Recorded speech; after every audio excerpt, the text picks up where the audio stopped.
Yo! Don't click away from your screen. Don't focus on anything else except for us, because we are about to discuss E3. Now listen, if you're watching porn, just minimize it real quick. You can still jerk off, just To us. and listen to what we're saying. Okay, let's go. Alright, so we're going to begin where we always begin. There's a giant fucking line.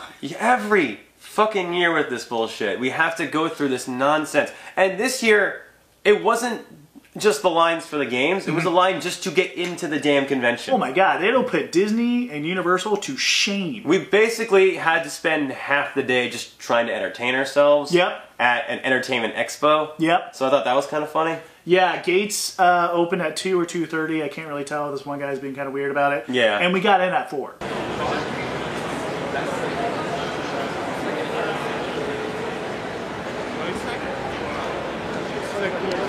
But we did manage to try 2 whole things. Well, technically three. Because you tried something different than I did. Right. But the first thing that we tried was the Spyro remastered edition. Yeah, what was it, like Reignite Trinity or something It was like that? something. I think it was something like that. Reignite the flame of this franchise because it's been dead for a while. Yeah. But essentially, Spyro is back. And better than ever, sort of. Kind of. I mean, the controls are pretty bare basics, pretty bare. Yeah, if you played the classic Spyro games, you'll pretty much feel right at home with these controls. Yeah, it'll take you a couple minutes to get used to it again. Yeah, especially since most of the time Spyro was controlled without an analog stick, and now he does have an analog stick. That feels a little bizarre, but you'll get into the swing of things.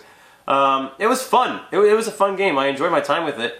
The thing that was most frustrating for me, though, was there was the way the whole booth was set up. They had a skylight right above the of the showing, and there was enormous fucking glare on all the televisions, and you can barely see what was going on without seeing yourself in the screen. Yeah, it was. So that kind of hindered my experience of the game a lot. Yeah, and I mean, graphically it was pretty good. The best way I can put it is, it looks like what you think you remember the game would look like. Yeah, it's also semi-racist. Really? Yeah. First I've heard of this. Did you do the treetop level? I did both. Okay. I stuck my way in and did both levels. There we go. Yeah. Did you interact with the dragon that you free? In the there was level? 2 dragons I interacted with. Okay. Yeah. Well, the first one was like this British sounding guy. Yeah. Right? Yeah. The second one though, in the treetop level, Forest, he was black. Yeah, we can't have that in video games. It's kind of racist. Yeah, I'm not gonna it's racist to have black people in video games now. We got to cut Well, that it's out. just, you know, black, monkeys, forests, I don't know. I thought it was kind of racist. I mean, is it fair for me in 2018 to you know, say that? I mean, you know, say what you want. It's Say what you want. You know, 2018. it's 2018. Mike, it's 2018. No one's going to get offended over what you say. I mean, I guess that's true. So, Yeah. with We're that well being said- past that. but we did get some free sunglasses. We did. That's and, kinda nice. And we're not going to show them, are we? Because we'll show them later. Yeah. They're all the way over there. We're all the way over here. And Yeah. And No, it's they're still in the been car. an exhausting day. Oh, they're still in the car? Yeah. You're not going to see them today. So then we both played 2 separate VR games. Mm-hmm. The first one I played was called Megalith, and that's where I got this wristband from. It's essentially, I essentially got duped into playing this game because when I signed up, yeah, exactly. When I signed up for the game, I was told it was going to be this action adventure first-person shooter. It turned out it was a MOBA. And the one thing that you want to play in virtual reality is a MOBA, because that just works absolutely the best. Yeah, it's the best thing you can do. It was probably one of the most boring VR games I've ever played, because they gave me this really underpowered ice character that is supposed to be really good with shooting things from long distances. Turns out she's really weak and can die in like 3 hits.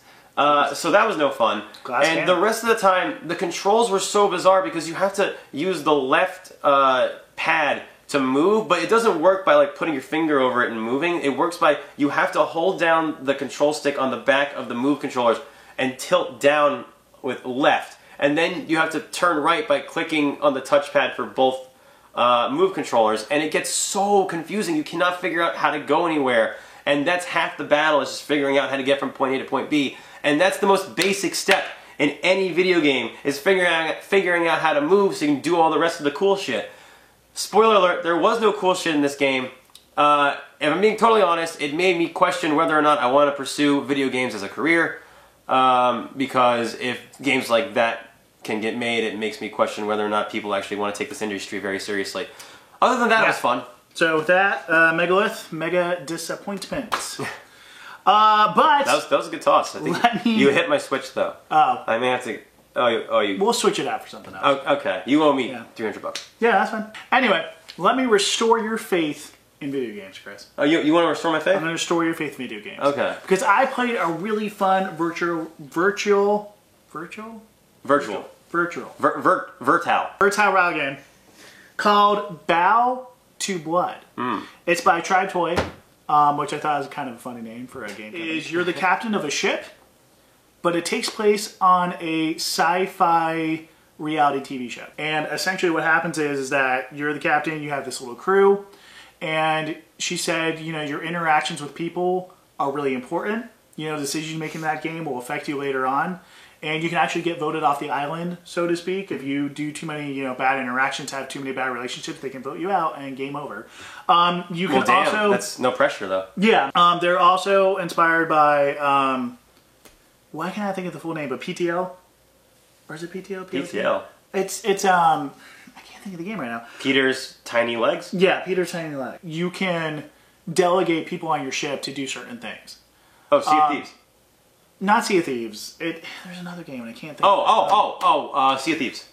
Yeah, no, but there's another game and I can't think of it. I got it. Sea of Thieves. Oh, yes, but it's taken. Oh, fuck. Yeah. So you can delegate different crew members to do different things. They can either focus on one enemy, or they can help you repair the ship, or they can be a lookout for you. But yeah, it was kind of cool. But the controls were on a traditional PlayStation 4 controller, which was nice. Which makes a lot more sense. Yeah. So you use the left joystick to kind of move around. Right joystick doesn't really do anything. And then you just kind of shoot with your triggers. I don't know why I'm explaining this on the video. I'm pretty sure most people know how to play video games. Yeah, but the cool thing was that you could look around the ship, obviously because it's VR, but you can actually interact with everything on the ship. You can control your throttle, you could pick up a little pistol gun, and at the same time you're controlling this mega sci-fi ship while you're battling another ship. You gotta take down that ship, take down some other stuff. But it was really cool. The lady was super nice and actually makes me want to get a VR headset because that game was really fun. Wow.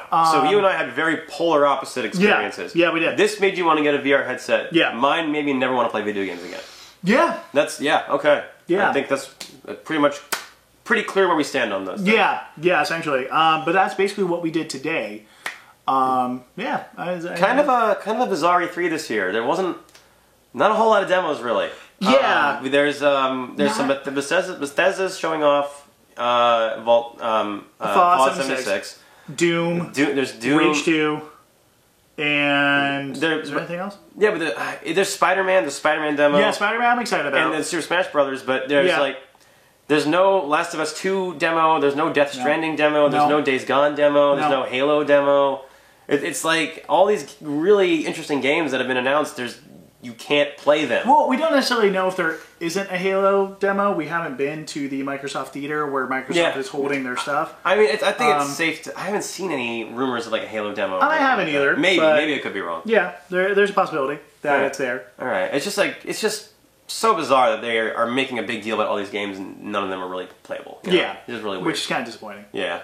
But tomorrow, hopefully... Yes. We'll bring you some more actual demos that we can tell you about. We got some surprises for you. Mm-hmm. We got some good jokes for you. We don't have any good jokes. And more importantly, we interview Norman Reedus. Yes, Norman Reedus, the man, the myth, the legend himself, is going to be on the Game Boy Show. If you followed us on Instagram, you would know. Yeah.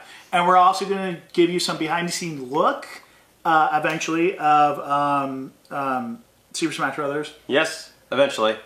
And we'll talk to some of your favorite Nintendo people, Hideo Kojima. My personal favorite. Yeah. Yes. All right. Later. Peace out, y'all. Remember, rate, subscribe, and like the Game Boys. Check us out on Facebook. Obviously, you're on YouTube. And check out our Instagram account, too. We also have a Twitter. Follow us on there. Are you done whoring us out? Also, buy Coca-Cola products. Anything Coca-Cola makes, buy it. And, oh yes, Coca-Cola. You have to buy Coca-Cola. Coca-Cola has been our first sponsor. We're not getting paid for this. Please pay us, Coca-Cola. They've been our first sponsor for as long as we've known. Ever since the Gamecast Pod Boys were around, it's evolved to the Game Boy Show. and you just gotta buy Coca-Cola. Coca-Cola products, anything that has to do with Coca-Cola, Coca-Cola brands, Coca-Cola shirts, all of it. 9/11 was an inside job.